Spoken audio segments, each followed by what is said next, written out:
Welcome to the inaugural episode of the Cellar Road Podcast. We are so excited to be here. My name is Adam Wagner.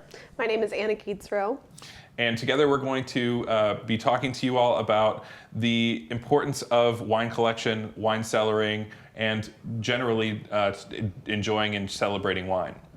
Yeah, so that's essentially also what the podcast is all about, talking about wine appreciation with a focus towards collecting and everything that goes into those two fields of wine. Yeah. Mm-hmm.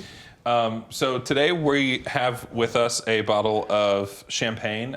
Champagne is one of Anna and I's favorite regions of wine, and we are really excited to be drinking this beautiful bottle of wine. So this is Mesnil. This is their 2008 Grand Cru.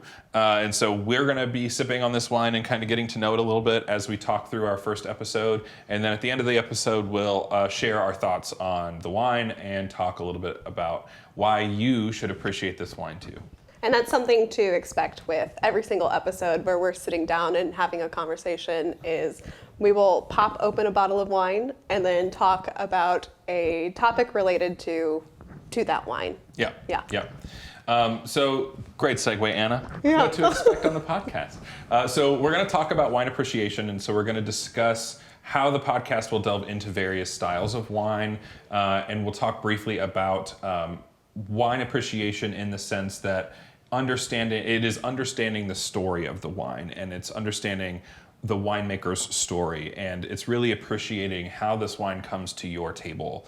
And so that'll be one part of the podcast. The other part is going to be talking about cellaring knowledge, learning how to collect wine, learning what wines to collect, and really kind of delving into collecting wine and hopefully debunking it, because for a lot of people, I know myself included in that, it is a kind of a daunting task to think about collecting wine. Yeah. So we're going to work to debunk a lot of myths and make it a little easier for everyone. Yeah, and so in order to do that, you should expect a few different things, a few different types of episodes for us. We have some really exciting episodes with interviews with winemakers or people incredibly important and connected to wine production. We're going to explore certain wines and come about recommending wines, the type of wines we're looking for cellaring, but also everyday drinkers. We're also going to get educational a little bit, talking about, what it means to cellar a wine or what it means to appreciate a wine, and how we can go about doing that. Yep. And we'll probably spend some time exploring some wine regions themselves, Correct. Learning about wine techniques, those types of things as we go through the process of really just trying to explore wine as directly as we can and alleviating some of the stress of buying wine, which can be really hard. So, Correct. We talked a little bit about rating wine, and so I wanted to introduce you to the rating system. And so there are rating systems available now. They're usually on a 100-point scale. We're coming at this from a little bit different of an angle, so we're going to be on a 5-star rating system. The first star will represent if the wine is well made, if it's varietally, stylistically, or regionally correct.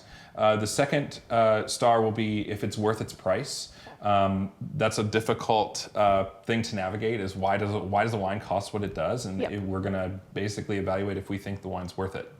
We're going to talk about if it's notable for some reason. That'll be another star. If it's rare, that's another one. And then finally, is it ageable? We've talked a little bit about cellaring and collecting. Is this something that can sit in your cellar for a while, or is this something you need to drink right away? Yeah.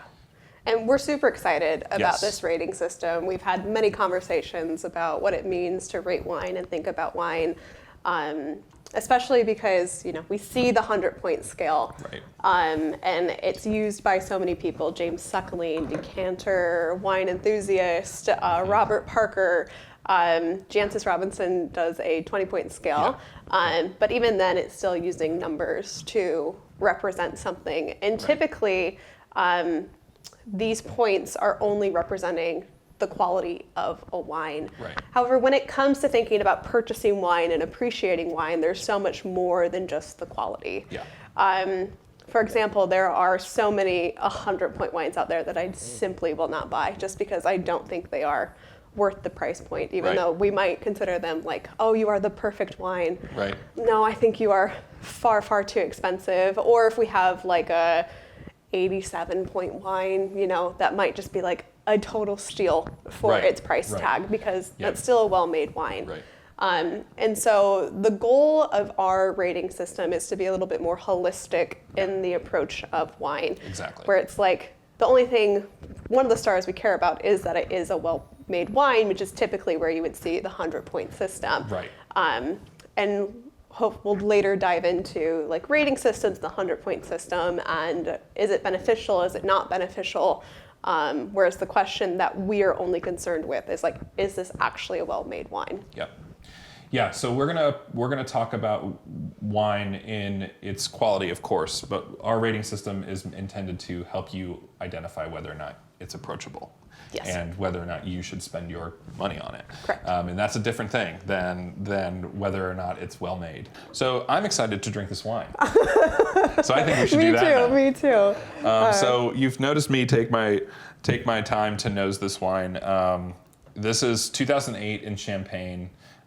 Is really a moment in time. If you talk to champagne producers or people who are knowledgeable of champagne vintages, which is a whole different conversation, stay tuned, they will tell you that the year 2008 was one of the best in the entire century. This is a top 5 production year in 100 years. Yeah. And so it's really exciting to get our hands on a 2008, which is not easy to do these days. Yeah. And so we're really excited to drink this wine and introduce you to our rating system. Yeah.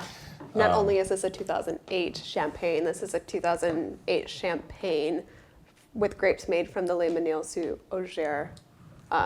Grand Cru Village. Yes. So Grand Cru is the top classification in Champagne. It is different in other parts of France, but in Champagne, Grand Cru is the best you got. The Mesnil village is considered probably the best Chardonnay production village in Champagne. Yeah. And so to have these grapes coming from such a high quality place, and what's cool about this particular label, the Mesnil label, is that this is a cooperative wine, meaning that these are small families that own maybe 2 rows of grapes, Yep. and they're coming together to produce this wine in a cooperative setting, which is really cool and doesn't happen anywhere else, not in this way. No. And so, you know, Champagne is unique in a lot of ways. That is certainly one of them. And so we're really excited to drink this wine that's directly supporting Yeah. small farmers and families, Yeah. which is really cool. Yeah. So without further ado, Yeah. Let's let's drink some wine. Yeah. So immediately on the nose, it is so quintessentially aged Chardonnay Yes. forward Yes. Champagne. I mean, Yes. there's no doubt what this is. It is lemon pie and butterscotch and baked green apples. Yes. Yeah. Yes. And there is just a slight oak to it. I mean, just a hint, just Yeah. a kiss of it. Yeah. Which, again, it's so quintessentially Champagne. Yes. There's almost like right at the end of the nose, there's a little floral. So there's still some of that youth you would want, some of that freshness, and so that's coming through in the lemon and in those floral notes on the nose. Yeah. And this wine is, 16 years old? And it's still so lively on the palate. That acidity that you expect from this village and from the Chardonnay grape is Right. just so bright. It's still like fresh Meyer lemon. Yes. Yes. It might be a little bit more like a preserved lemon type profile, but Yeah. it is still like straight citrus acidity. Yeah, this wine certainly carries the acid. Yeah. You could age this for another 10 years Easy. and it would have Easy. no problem. And that's a testament to the production quality. Correct. The fact that this wine is 16 years old and is presenting with this much acid is crazy. It is crazy. And delicious. It is crazy. It's so Yeah. good. Yeah. So Wow. let's talk a little bit about how we want to rate it. Yeah. So, you know, The first rating we're looking at is if it's well made. I Yeah. think we can agree that this wine is exceptionally well made. Unmistakably well-made wine. Yes. Yeah. And so when we say well made, again, we're talking about varietally, stylistically, regionally appropriate. This Yes. is hitting all three of those marks. Correct. It is appropriate for a champagne they want you to age. Yep. It is absolutely it's varietally perfect. Yeah, like this is a quintessential Blanc de Blanc. Yep. And from a regional perspective, to your point, Yeah. it is quintessential champagne. Yes. So definitely getting a star on that guy. Yeah. 100%. Yep. Now we're at the price point. This is about $115 to $120 a bottle. So for champagne, that's not bad. No. You know, I that's something we're definitely going to have to talk. We'll talk about a lot. Is there's obviously your everyday wines, and then there are wines that are celebratory or special or cellarable. Yeah. This is probably not. If you're drinking this every day, good on you. Yes. But this is not an everyday wine for most people. No. However, for what is in this bottle, Yeah. and where this bottle comes from, Correct. $120 is A steal. a tenth of Yeah. what you would pay if this was in a different, if there was a different label on the front of this. Yeah, correct. And I think that immediately leads us into the next star, which is notability. Like, Oh, it's very, yeah, right. there is something so incredibly notable about this specific Grand Cru Yes. village site, Yes. Les Menil-sous-Auger, Yes. because this is where Krug's top bottle comes from as well. Absolutely. Yeah. Yes. Krug, the Champagne Krug owns a Clos and Yes. Les Menil, which a Clos is a closed vineyard that's walled off. Krug is considered to be one of the top luxury labels in Champagne. Salon also sources a lot of their grapes from this village as well. So there are luxury labels that claim a lot of the production out of this village. Correct. The fact that we get to have this at such I a know, price is amazing. is amazing. And so the notability is definitely where it comes from. Yes. I'd also argue the notability is the cooperatives. The house is yeah. cooperative, and I Yep. think that is notable. In my Yes. mind, the fact that we're supporting a small farmers is Yeah. important. Yes, and correct. so I would attribute that to notability as well. Yes, So we're giving that a star. yes, Yeah. 100%. All right, the next one is rarity. Yeah, If you find a bottle of 2008 champagne in the United States, buy it. yeah. If you have the Yeah. resources, buy the wine. Yeah. These wines are very difficult to get your hands on Yes. anymore. Yes. Because of how wonderful this vintage is. It is drinking beautifully now. It could drink beautifully in 10 years. Correct. So buy it. That, and also just like wines specifically with the coming specifically from this vineyard site are super hard to find as Yeah. well. Like I'm pretty sure Les Menil and their other labels that they produce also pull from this village site, but they aren't exclusively The Grand Cru. aren't exclusively the Grand Cru. They do a lot of Grand Cru, but I don't believe everything is exclusively. Yeah. And so finding a vintage champagne from this specific site is just impressive in Yeah. itself. Yeah. So rarity, check. No, check. That's a star. Yes. Ageability. We already talked about knew, this a little yeah. bit. Yeah. You can age this for 10 more years. Oh yeah. It's another star has, immediately. Yeah, it has the acid to go at least 10 more years. Yep. I would even potentially push it to 15 to 20. Yeah, I was going to say. So yes, this is for our first rating. You're getting a 5-star wine. Yeah.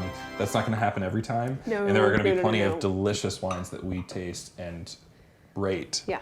That will not be 5-star wines. Yeah. But this one is. Yeah, and then I think we can talk about just what the purpose of a 5-star wine is. Yep. And so we are a podcast about wine appreciation with a focus towards cellaring. Part of the rating system gives us a way to actively engage in the appreciation of wine. But when we find that 5-star wine, we're going to say we have found a wine that ultimately is cellarable and something you should bring into your collection. Yes. However, that doesn't mean you should run out and buy it immediately. There are 5-star wines I know we will come across that have no place in my cellar. Right.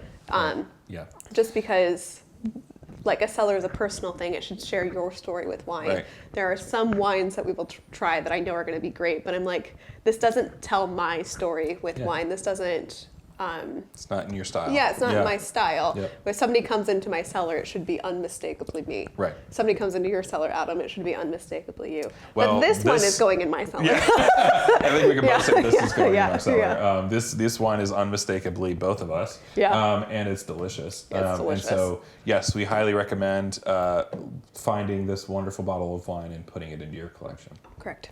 We encourage you to go to the website cellarroad.com and sign up for updates, subscribe to the podcast on your favorite podcast channel, and just stay involved. Follow us on Instagram and keep in touch, because we're going to be starting to produce some really exciting and unique experiences for everyone. Yeah, there's already some really exciting stuff that has happened that we're excited to share with you, and there's more exciting stuff that is in the canon that we are really excited to fire off. Yes.